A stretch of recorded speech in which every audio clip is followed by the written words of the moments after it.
जय श्री कृष्ण। राधे राधे मित्रों। जब हम भगवान से कुछ मांगते हैं तो वह हमेशा हमारी इच्छानुसार नहीं देते, बल्कि वही देते हैं जो हमारे लिए वास्तव में श्रेष्ठ और उचित होता है। एक बार फिर से आपका हार्दिक स्वागत करता हूं प्रेरणा पुंज चैनल पर। आप सुन रहे हैं श्रीमद् भगवद गीता की एक अद्भुत और प्रेरणादायक श्रृंखला जिसका नाम है भगवद गीता की सीख। आज हम बात करेंगे श्रीमद् भगवद गीता के दूसरे अध्याय की और समझेंगे कि इस अध्याय से हमें क्या क्या ज्ञान और प्रेरणा मिलती है, वह भी बहुत ही सरल भाषा और सहज शब्दों में। गीता के प्रथम अध्याय में हमने उस क्षण को देखा जब अर्जुन अपने जीवन की सबसे कठिन परीक्षा के सामने खड़े थे। कुरुक्षेत्र के उस विशाल युद्ध भूमि में जब उन्होंने अपनी ही आंखों से दोनों सेनाओं को देखा, दाएं बाएं अपने ही सगे संबंधी, गुरुजन, चचेरे भाई, मित्र और कुल के बुजुर्ग योद्धा खड़े थे, तो उनका मन एक भारी बोझ से दब गया। वह अर्जुन जिसने अनगिनत युद्ध लड़े थे, जो कभी अपने लक्ष्य से नहीं डगमगाया, वही आज भीतर से टूट गया। उसका हृदय करुणा से भर उठा, आंखें नम हो गईं, आवाज कांपने लगी। वह युद्ध के लिए खड़ा था, लेकिन जिस युद्ध में अपनों को ही मिटाना हो, वह युद्ध कैसा न्यायपूर्ण हो सकता है। अर्जुन की आत्मा जैसे चीत्कार करने लगी। उसका मन मोह और ममता में उलझ गया। वह भावुकता के उस गहरे भंवर में डूब गया जहां तर्क, नीति और धर्म भी क्षीण लगने लगे। उसने कांपते हुए हाथों से अपना धनुष गिरा दिया और थके हुए मन से रथ के पिछले भाग में बैठ गया, मानो जीवन ने उसकी सारी शक्ति छीन ली हो। वह भगवान श्री कृष्ण की ओर देखकर टूटे हुए स्वर में कहता है, हे माधव, मैं यह युद्ध नहीं कर सकता। कैसे करूं? इन लोगों को मारकर कौन सा सुख मिलेगा? मेरे अपने, मेरे प्रिय, इन्हें मारकर मेरा हृदय कभी चैन नहीं पाएगा। मैं अब कुछ नहीं जानता, बस आप ही बताइए मैं क्या करूं? दोस्तों, भगवद गीता का दूसरा अध्याय हमें जीवन की उन गहराइयों से परिचित कराता है जहां भावनाएं, आत्मा, मृत्यु, पुनर्जन्म और निर्णय की शक्ति एक दूसरे से गूंथी हुई प्रतीत होती हैं। यह अध्याय न केवल हमारे आंतरिक संघर्षों को शांत करने का मार्ग दिखाता है, बल्कि यह भी सिखाता है कि क्रोध क्यों आता है, उसका मूल कारण क्या है और हम कैसे हर परिस्थिति में संतुलित और प्रसन्न रह सकते हैं। तो आइए मैं आपको लेकर चलता हूं इस अद्भुत और आध्यात्मिक यात्रा पर। श्रीमद् भगवद गीता अध्याय 2, सांख्य योग। इस अध्याय की शुरुआत होती है एक गहरे मानसिक द्वंद्व से जूझते अर्जुन से। वह अर्जुन जिसने युद्ध के मैदान में अनेक युद्ध लड़े थे, आज अपने ही संबंधियों के सामने कमजोर और हताश हो गया है। उसका मन दुख और मोह से भर उठा है। उसकी आंखों के सामने खड़े हैं भीष्म पितामह, जिनके चरणों में उसने बचपन बिताया है, गुरु द्रोणाचार्य, जिनसे धनुष बाण चलाना सीखा है, कृपाचार्य, जो सदैव मार्गदर्शक रहे हैं। इन सबको सामने देखकर अर्जुन का दिल भर आया। वह सोचने लगा, क्या मैं इन पूजनीय जनों पर बाण चला सकता हूं? क्या यह धर्म है? क्या अपनों को मारकर कोई सुखी हो सकता है? उसका मन विचलित हो गया। वह युद्ध भूमि में खड़ा होकर कांपता हुआ, आत्मग्लानि में डूबा, धनुष छोड़ देता है। कहता है, हे माधव, मैं युद्ध नहीं कर सकता। लेकिन मित्रों, अगर हम इस परिस्थिति को गहराई से देखें तो अर्जुन को वास्तव में कौरवों को मारने से कोई आपत्ति नहीं थी। उसकी परेशानी केवल उन बुजुर्ग और पूज्य जनों को देखकर थी जो उसे जीवन की हर राह पर दिशा दिखाते आए थे। वह सोच रहा था, कैसे बढ़ूं आगे? अर्जुन के मन में उस समय भावनाओं का तूफान उमड़ रहा था। वे एक योद्धा थे, लेकिन युद्ध भूमि में खड़े होकर एक ऐसे मोड़ पर पहुंच चुके थे जहां धर्म और मोह, कर्तव्य और करुणा, रक्त और रिश्तों के बीच की रेखाएं धुंधली हो चुकी थीं। उनके मन में न जाने कितनी आशंकाएं, न जाने कितने तर्क उठ रहे थे। अगर मैंने यह युद्ध किया तो अपने ही लोगों का विनाश कर बैठूंगा। इससे क्या मुझे सुख मिलेगा या केवल पाप का भागी बनूंगा?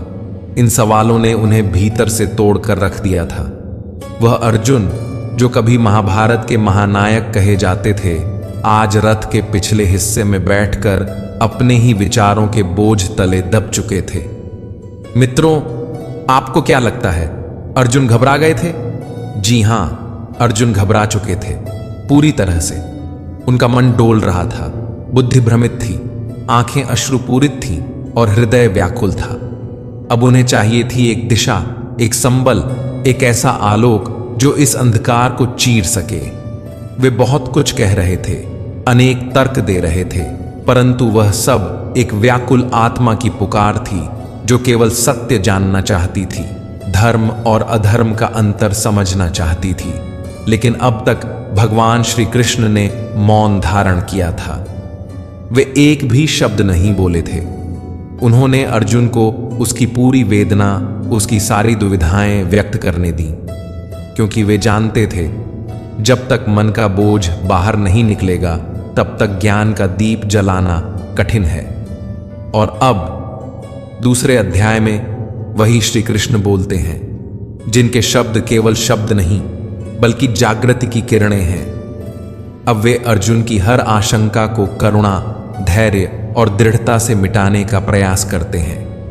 वे अर्जुन को समझाते हैं कि क्या सत्य है और क्या असत्य, क्या शाश्वत है और क्या केवल एक भ्रम।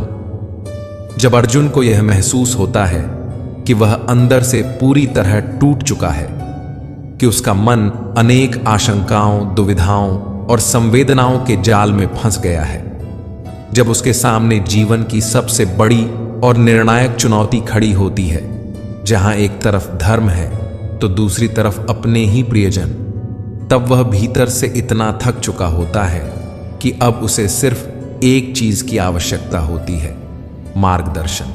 वह अर्जुन जो अभी तक अपने विचारों और तर्कों के बल पर युद्ध से पीछे हटने के लिए कारण ढूंढ रहा था, अब नम्रता से सिर झुकाकर भगवान श्री कृष्ण से कहता है, शिष्यस्तेहम शाधीमान् त्वां प्रपन्नम।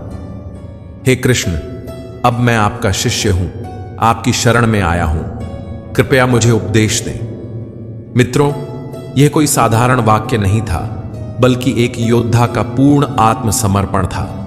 अर्जुन ने अपने सारे अहंकार, सारे ज्ञान, सारे भ्रम, सारे तर्क, सब कुछ छोड़ दिया और पूर्ण विश्वास के साथ श्री कृष्ण के चरणों में झुक गया।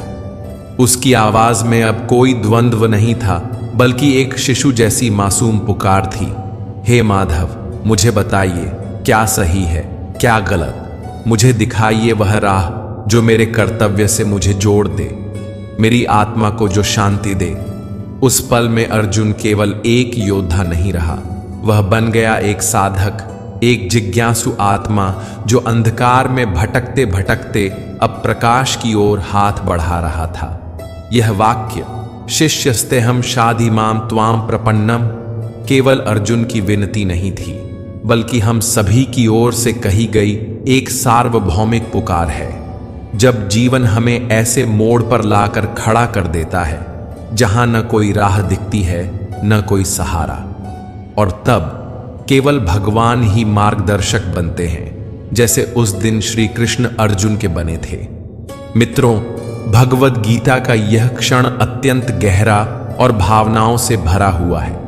यह केवल एक संवाद नहीं, बल्कि आत्मा की पुकार है, एक टूटे हुए योद्धा की, जो अब अपने अहंकार, अपने ज्ञान और अपने तर्कों को त्याग कर पूर्ण समर्पण के साथ भगवान के चरणों में झुक गया है।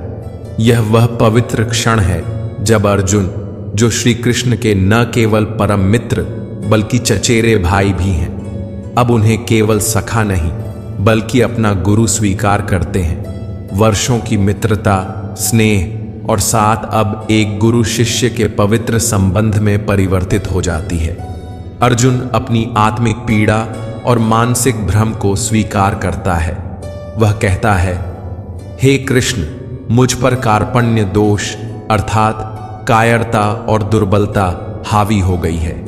मेरा हृदय कर्तव्य से पीछे हट रहा है और मेरा आचरण अब एक वीर योद्धा का नहीं बल्कि एक भ्रमित और डरे हुए व्यक्ति का हो गया है। यह स्वीकार करना किसी भी योद्धा के लिए आसान नहीं होता, पर अर्जुन वास्तव में एक सच्चा साधक बन चुका था।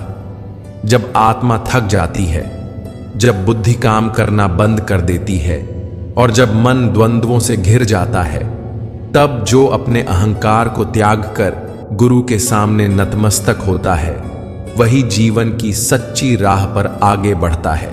इसीलिए अर्जुन विनम्रता और पीड़ा से भरकर भगवान श्री कृष्ण से प्रार्थना करता है, हे माधव, मुझे धर्म के मार्ग पर चलने की प्रेरणा दीजिए। मुझे बताइए कि मेरा कर्तव्य क्या है। मुझे इस अंधकार से बाहर निकालिए। साथियों, जीवन की राह जब कठिनाइयों से भर जाती है, जब हर दिशा में केवल भ्रम, पीड़ा और असमंजस दिखाई देता है, तब हमें धीरे धीरे यह एहसास होता है कि केवल अनुभव, ज्ञान या तर्क पर्याप्त नहीं होते। उस समय हमें चाहिए होता है एक ऐसा प्रामाणिक और दिव्य सद्गुरु जो हमें अंधकार से प्रकाश की ओर, भ्रम से स्पष्टता की ओर और अशांति से आत्मिक शांति की ओर ले जा सके। अर्जुन के जीवन में भी ऐसा ही एक क्षण आया था, लेकिन उसका सौभाग्य देखिए, उसके सामने तो स्वयं भगवान श्री कृष्ण खड़े थे। अर्जुन, जो अब तक श्री कृष्ण को केवल अपना मित्र, सखा और सहचर मानते आए थे, उनसे एक योद्धा की तरह तर्क और आशंकाओं की लंबी चर्चा कर चुके थे। यदि मैं युद्ध करूंगा तो पाप लगेगा। मैं अपने ही स्वजनों का वध कैसे कर सकता हूं? जरेनिया, कुटुंब और संस्कृति का विनाश हो जाएगा। न जाने कितने तर्क, पर ये सारे तर्क एक भ्रमित, विचलित और टूटे हुए मन की छाया थे।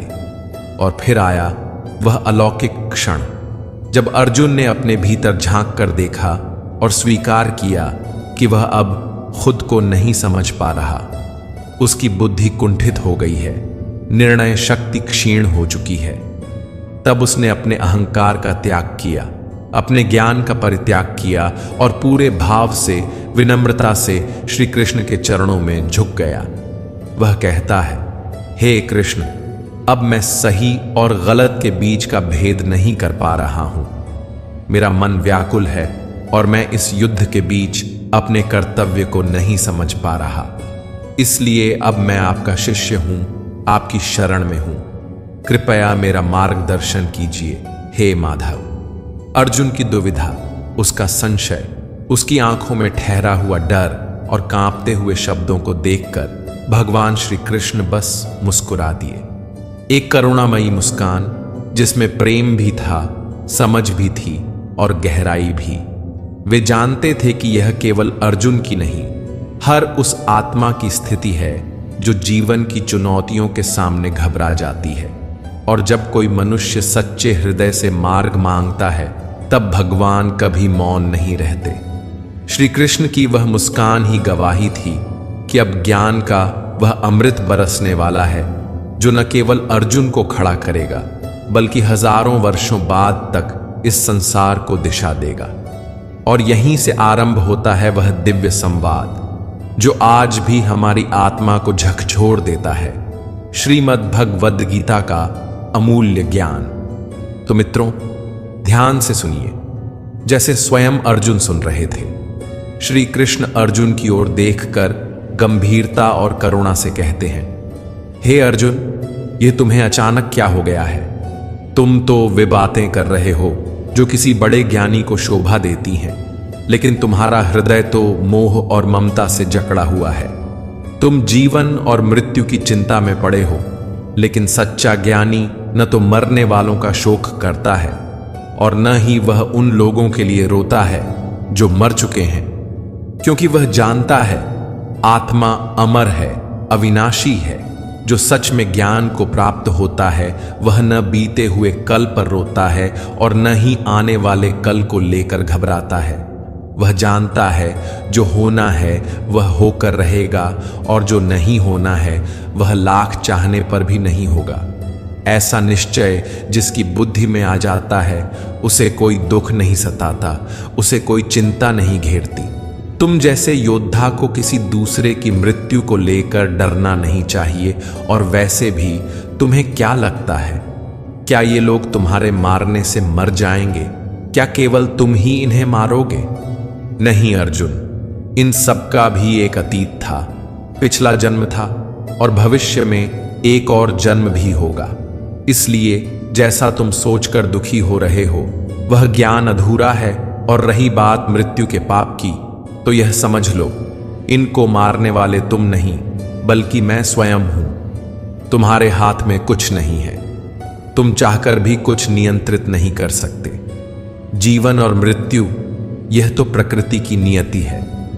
तुम तो केवल उनके मरने का एक कारण हो, एक निमित्त मात्र हो। और ये सभी लोग मरने के बाद मेरे ही पास आएंगे, क्योंकि ये शरीर नहीं आत्माएं हैं।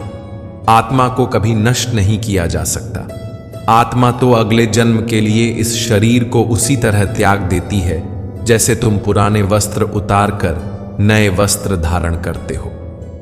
आत्मा न तो मरती है न ही मारी जा सकती है।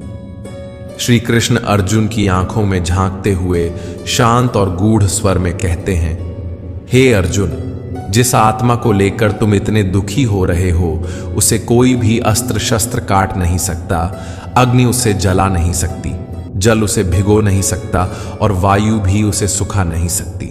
आत्मा अजर, अमर और अविनाशी है। न इसका कोई जन्म है न मृत्यु। यह आत्मा सदा से है और सदा रहेगी। केवल शरीर बदलते हैं। जैसे कोई पुराने वस्त्र त्याग कर नए वस्त्र धारण करता है, वैसे ही आत्मा भी एक शरीर को छोड़कर दूसरा धारण करती है। यही प्रकृति का सनातन चक्र है, जन्म और मृत्यु का एक सतत प्रवाह जो कभी रुकता नहीं। श्री कृष्ण आगे कहते हैं, हे अर्जुन, यह मत सोचो कि तुम किसी को मार रहे हो। जिसे तुम मृत्यु समझ रहे हो वह केवल देह का अंत है, आत्मा का नहीं। और याद रखो, जीवन देने वाला भी मैं हूं और प्राण हरने वाला भी मैं ही हूं। इस समूची सृष्टि में कुछ भी मेरी इच्छा और व्यवस्था के बिना नहीं होता। अब तुम ही बताओ, क्या तुम किसी मृत व्यक्ति को जीवित कर सकते हो? यदि नहीं, तो फिर तुम किसी जीवित को भी मार नहीं सकते, क्योंकि जीवन और मृत्यु दोनों ही मेरे ही अधीन हैं। श्री कृष्ण की वाणी गंभीर होती चली जाती है। तुम जिनके सामने खड़े हो, भीष्म, द्रोण, कर्ण, इन सभी की मृत्यु मैंने पहले ही तय कर दी है। उनकी जीवन लीला का अंत मैं लिख चुका हूं और इस कार्य को पूरा करने का माध्यम मैंने तुम्हें चुना है। तुम केवल निमित्त हो, वास्तविक कर्ता तो मैं ही हूं। श्री कृष्ण ने गहराई से अर्जुन की ओर देखा। उनकी आंखों में करुणा भी थी और एक वीर को जगाने की प्रबल आग भी। वे बोले, हे अर्जुन, जब यह सृष्टि अपनी गति से, अपने नियमों से चल रही है, जब जीवन और मृत्यु, जन्म और परिवर्तन प्रकृति के चक्र का हिस्सा है, तो तुम क्यों स्वयं को इन सब का जिम्मेदार मानते हो? तुम केवल निमित्त हो, इस ईश्वरीय योजना का एक माध्यम मात्र। हे पार्थ, तुम एक क्षत्रिय हो। तुम्हारा धर्म, तुम्हारा कर्म ही धर्म युद्ध करना है। यह युद्ध केवल एक संघर्ष नहीं, यह धर्म की रक्षा का अवसर है। और वह क्षत्रिय जो जीवन में ऐसा अवसर पाता है वह केवल सौभाग्यशाली नहीं बल्कि धन्य होता है। यह तुम्हारा कर्तव्य है। और यदि तुम इस युद्ध से पीछे हटते हो तो इसका अर्थ केवल इतना नहीं होगा कि तुमने युद्ध नहीं किया। इसका अर्थ होगा कि तुमने अपने जीवन का उद्देश्य ही त्याग दिया। हे अर्जुन, तब तुम्हारे नाम के साथ कलंक जुड़ जाएगा। और जान लो, एक योद्धा के लिए कलंक मृत्यु से भी अधिक कष्टदायक होता है। लोग तुम्हारे पराक्रम को नहीं, तुम्हारे पीठ दिखाने को याद रखेंगे। वे कहेंगे कि अर्जुन युद्ध से डर गया, अर्जुन अपने कर्तव्य से भाग गया। वे आगे कहते हैं, यह युद्ध अपनों और परायों का नहीं है, यह धर्म और अधर्म का युद्ध है। यह सत्य और असत्य की टक्कर है। तुम जिन्हें अपना कहकर मोह कर रहे हो, यदि वे अधर्म के पक्ष में हैं, तो तुम्हारा धर्म यही कहता है कि तुम उन्हें भी युद्ध भूमि में चुनौती दो, क्योंकि जो अधर्म के साथ खड़ा हो उसके विरुद्ध खड़े होना ही सच्चे क्षत्रिय का धर्म है। इसलिए हे अर्जुन, इस मोह को त्यागो, इस व्यर्थ के भावनात्मक बोझ को उतार फेंको, क्योंकि यह क्षण तुम्हें धर्म के मार्ग पर चलकर मोक्ष और मुक्ति की ओर ले जा सकता है। यदि तुम पीछे हटे तो केवल यह युद्ध ही नहीं हारेगा, तुम स्वयं को हार जाओगे, और तब यह संसार तुम्हारी वीरता नहीं, तुम्हारी कायरता की चर्चा करेगा। श्री कृष्ण की वाणी में अब करुणा नहीं, जागृति की ज्वाला थी। वह मित्र को नहीं, अब एक वीर योद्धा को पुकार रहे थे, उस अर्जुन को जो भ्रम और मोह में घिरकर अपनी ही पहचान भूल चुका था।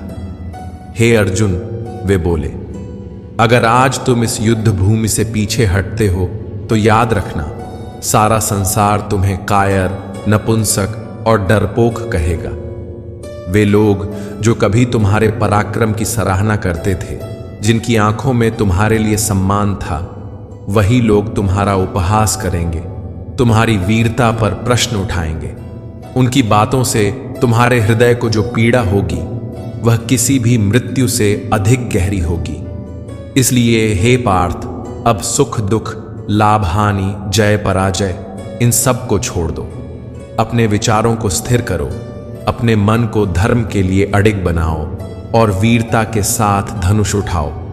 यह युद्ध ही तुम्हारा मार्ग है, और इस मार्ग पर चलकर या तो तुम युद्ध में वीर गति को प्राप्त कर मेरे चरणों में आओगे, या फिर विजयी होकर इस धरती पर धर्म की स्थापना करोगे और यश की प्राप्ति करोगे। दोनों ही स्थितियां तुम्हारे लिए कल्याणकारी हैं। और फिर श्री कृष्ण अर्जुन को उस महान सूत्र की ओर ले जाते हैं जो युगों युगों से हर साधक, हर कर्मयोगी के जीवन का आधार रहा है। वे कहते हैं, कर्मण्येवाधिकारस्ते मां फलेषु कदाचन, मां कर्म फल हेतुर्भूर्मा ते संगोस्त्व कर्मणि। अर्थात हे अर्जुन, तुम्हारा अधिकार केवल कर्म करने में है, परंतु उस कर्म के फल पर तुम्हारा कोई अधिकार नहीं है। तुम कर्म को फल के लिए मत करो और न ही कर्म न करने में आसक्त हो जाओ।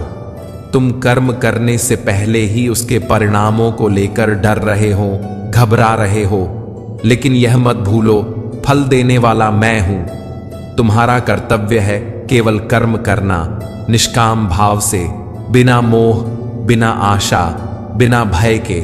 और जब तुम ऐसा करोगे तब मैं स्वयं तुम्हारे हर कर्म को धर्म में बदल दूंगा।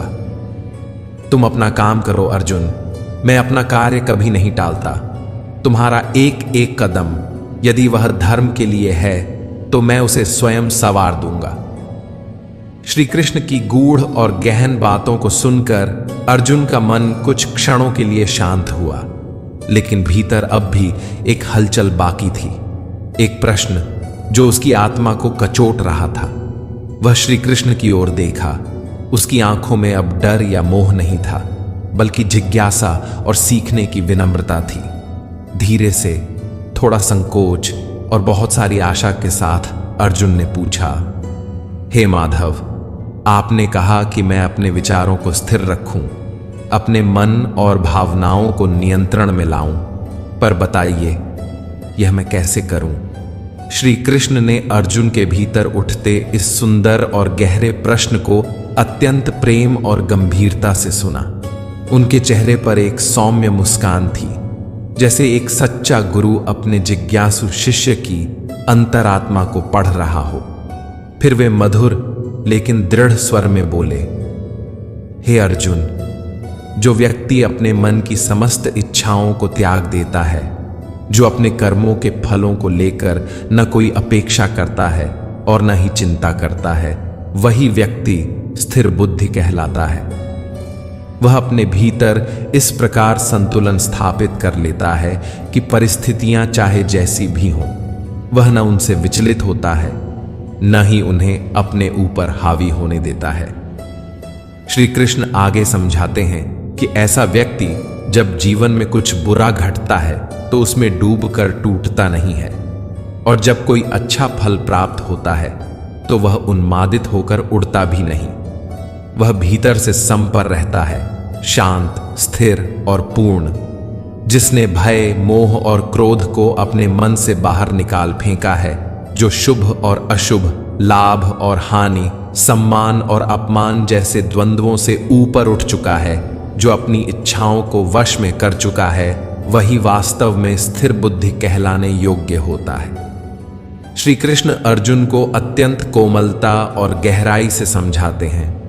हे पार्थ, जिस प्रकार एक कछुआ अपने अंगों को समेटकर स्वयं में स्थित हो जाता है, उसी प्रकार वह व्यक्ति जो अपनी इंद्रियों और इच्छाओं को नियंत्रण में रखता है, उसकी बुद्धि स्थिर और अचल हो जाती है। वह बाहरी आकर्षणों में उलझने के बजाय अपने भीतर के प्रकाश में स्थित होता है। श्री कृष्ण फिर अर्जुन को बड़ी संवेदनशीलता से बताते हैं कि जब कोई व्यक्ति बार बार किसी इच्छा के बारे में सोचता है तो वह उसे प्रिय लगने लगती है, और जैसे जैसे वह इच्छा गहराती है, मन उसे प्राप्त करने के लिए लालायित हो उठता है। यही लालसा आगे चलकर व्यक्ति को बेचैन करती है, और यदि उस इच्छा की पूर्ति में कोई रुकावट आ जाए तो वह लालसा क्रोध में बदल जाती है। श्री कृष्ण कहते हैं, क्रोध वह अग्नि है जो सबसे पहले हमारे विवेक को जला देती है। जब मनुष्य क्रोध के वश में आ जाता है तो वह अपने कर्म, धर्म और मर्यादा सब कुछ भूल जाता है। उसका विवेक नष्ट हो जाता है और वह स्वयं अपनी स्थिति से नीचे गिर जाता है। इस गहराई में छिपा संदेश केवल अर्जुन के लिए नहीं था, यह उन सभी के लिए था जो इच्छाओं और भावनाओं के तूफान में बह जाते हैं और अपने भीतर की स्थिरता खो बैठते हैं। श्री कृष्ण आगे कहते हैं, परंतु जो व्यक्ति अपनी इच्छाओं को वश में कर लेता है, जो उनका सेवक नहीं बनता, वह भीतर से शुद्ध हो जाता है। जब उसके अंतर्मन से द्वंद्व और अशांति मिट जाती है, तब उसका सारा दुख समाप्त हो जाता है, और जब वह दुखों के कारणों से मुक्त हो जाता है, तब उसकी बुद्धि स्थिर हो जाती है। वे अर्जुन को समझाते हुए कहते हैं, हे पार्थ, वह मनुष्य जो अपनी इच्छाओं और कामनाओं से मुक्त नहीं हो पाता, वह कभी भी शांति को नहीं प्राप्त कर सकता। और सोचो, जब भीतर शांति ही नहीं होगी तो वह जीवन में सच्चा सुख कैसे पाएगा। उसका मन सदैव भटका रहेगा, वह भीतर ही भीतर अशांत रहेगा, व्याकुल रहेगा। फिर श्री कृष्ण एक सुंदर उपमा देते हैं। ऐसा व्यक्ति उस नाव के समान होता है जो कभी इधर कभी उधर अपनी इच्छाओं की तेज हवाओं से इधर उधर बहती रहती है। उसके जीवन की कोई दिशा नहीं होती, कोई स्थिरता नहीं होती। वह हर समय अपने मन की लहरों में उलझा रहता है, कहीं कुछ पाने की लालसा, कहीं खो देने का डर, और इस द्वंद्व में वह स्वयं को खो देता है। परंतु वह व्यक्ति जो अपनी इच्छाओं को वश में कर लेता है, जिसकी बुद्धि स्थिर हो जाती है, वह उस गहरे शांत समुद्र के समान होता है, जिसमें चाहे कितनी ही नदियां आकर मिलें, वह कभी उफनता नहीं, डोलता नहीं। वह हर स्थिति में संतुलित रहता है, स्थिर रहता है। श्री कृष्ण अंत में कहते हैं, हे अर्जुन, ऐसा ही स्थिर बुद्धि प्राणी जो न कामनाओं में बहता है, न क्रोध में जलता है, वह मृत्यु के बाद मेरी ही शरण में आता है। वही मुझे प्राप्त करता है, वही मोक्ष को प्राप्त करता है। क्योंकि जब मन शांत होता है, तब आत्मा परमात्मा से मिलती है। मित्रों, जीवन की सबसे गहरी सच्चाइयों में से एक है मृत्यु। और शायद हम में से अधिकांश ने कभी न कभी किसी प्रियजन को खोने का दर्द सहा है, और जो अब तक इस पीड़ा से नहीं गुजरे हैं, उन्हें भी यह समझना चाहिए कि एक न एक दिन जीवन में ऐसा क्षण अवश्य आएगा जब हम किसी बहुत अपने को खो देंगे या फिर स्वयं इस संसार को छोड़ देंगे। यह एक कठोर सच्चाई है, लेकिन इसमें उदासी में डूबने की आवश्यकता नहीं है, क्योंकि स्वयं भगवान श्री कृष्ण ने हमें यह दिव्य ज्ञान दिया है कि हम न तो अपने जन्म से पहले थे न मृत्यु के बाद रहेंगे, परंतु फिर भी हम पूर्ण रूप से समाप्त नहीं होते। हम आत्मा रूप में इस ब्रह्मांड में सदा किसी न किसी रूप में विद्यमान रहते हैं। तो जब हमारी आत्मा अमर है, जब यह नष्ट नहीं होती, तो फिर मृत्यु से डरना कैसा? मृत्यु कोई अंत नहीं, बल्कि एक परिवर्तन है, एक द्वार है, या तो पुनर्जन्म का या फिर उस परमात्मा में लीन हो जाने का जिससे हम उत्पन्न हुए हैं। और जब अंत में हम सब की आत्माएं उसी एक दिव्य स्रोत में लौट जाती हैं, तो फिर हमें इतना भावुक और भयभीत क्यों होना चाहिए? श्री कृष्ण कहते हैं, हम यह शरीर नहीं हैं, यह तो एक अस्थाई वस्त्र है जिसे आत्मा कुछ समय के लिए धारण करती है। हम आत्मा हैं, शुद्ध, शाश्वत, अमर, और वह आत्मा परमात्मा का ही अंश है। जब हमारी सच्ची पहचान ही ईश्वर से जुड़ी है, जब हमारे भीतर वह दिव्य चिंगारी है, तो फिर क्यों ना हम इसी जीवन में उस परमात्मा से मिलने का प्रयास करें। ये संसार, ये संबंध, ये मोह सब माया है। ये केवल एक नाटक है, एक लीला है जिसे परमात्मा ने रचा है। दोस्तों, अर्जुन भी उस क्षण गहरे मोह और भावनात्मक भ्रम में फंसे हुए थे। उनका मन अपनों के प्रति प्रेम, संबंधों और संवेदनाओं से इतना भर गया था कि वे यह समझ ही नहीं पा रहे थे कि उन्हें क्या करना चाहिए। जब भी हम जीवन में कोई बड़ा निर्णय लेने लगते हैं, तब ठीक ऐसी ही स्थिति हमारे साथ भी होती है। एक ओर हमारा मोह, लगाव, रिश्ते और भावनाएं होती हैं, और दूसरी ओर हमारा कर्तव्य, हमारा लक्ष्य और जीवन का सत्य मार्ग। श्री कृष्ण हमें यही सिखाते हैं कि जब निर्णय लेने का समय आता है, तो हमें यह स्पष्ट रूप से देखना होता है कि कहीं हमारा मोह ही तो हमें अपने धर्म और कर्तव्य से भटका नहीं रहा। यही मोह हमें उस रास्ते से दूर करता है जो वास्तव में हमें हमारी मंजिल तक ले जा सकता है। उदाहरण के तौर पर मान लीजिए कि आपको घर से दूर किसी दूसरे शहर में पढ़ाई के लिए जाना है, या अपने सपनों को पूरा करने के लिए परिवार से दूर जाना पड़ रहा है। ऐसे समय में आपके मन में भावनाएं उमड़ेंगी। माँ बाप का स्नेह, घर की यादें, वह सुरक्षा का भाव, यह सब मोह की डोर बनकर आपको रोकना चाहेगा। पर क्या आप जानते हैं, अगर आप इन डोरों को नहीं काटते तो आप कभी उड़ नहीं पाएंगे। ठीक यही अर्जुन की भी स्थिति थी। उसके मोह ने उसके कर्तव्य को धुंधला कर दिया था। वह धर्म और अधर्म के बीच फर्क नहीं कर पा रहा था, क्योंकि उसका दिल अपनों के लिए रो रहा था। मित्रों, हर निर्णय में, हर मोड़ पर हमें यह पहचानना बहुत जरूरी होता है कि हमें क्या छोड़ना होगा और क्या थामना होगा। सफलता और आत्मिक संतुलन तभी मिलते हैं जब हम मोह से ऊपर उठकर यह समझ पाते हैं कि हमारा सच्चा कर्तव्य क्या है और उसके लिए कौन सा त्याग आवश्यक है। इसके बाद आइए उस गहराई को समझें जहां हमारी समस्याओं की असली जड़ छुपी होती है। मित्रों, हमारे जीवन के दुखों का सबसे बड़ा कारण कोई बाहरी परिस्थिति नहीं है, वह है हमारी अपनी इच्छाएं और उन इच्छाओं के बारे में बार बार सोचते रहना।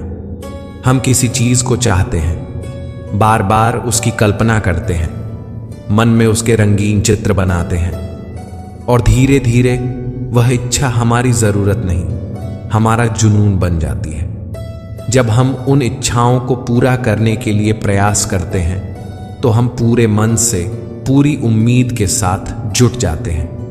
लेकिन जैसे ही किसी कारणवश वो प्रयास विफल हो जाते हैं, तो उसी क्षण हमारे भीतर एक आग जन्म लेती है।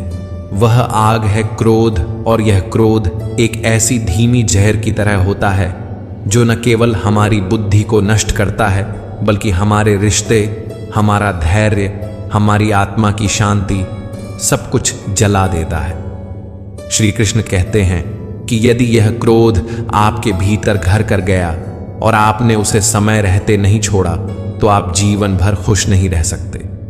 आपकी मुस्कान क्षणिक होगी और भीतर एक अधूरी बेचैनी हमेशा बनी रहेगी, क्योंकि यह संसार बाहर का नहीं है, यह तो आपके ही विचारों का प्रतिबिंब है।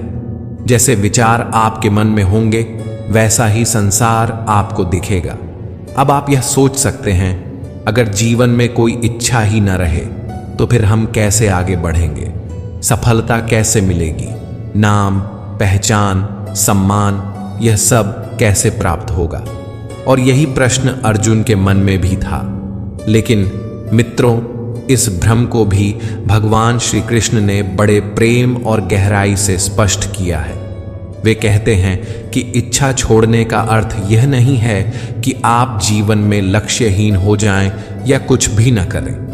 इसका वास्तविक अर्थ है कि सबसे पहले आप अपने कर्म को पहचानिए।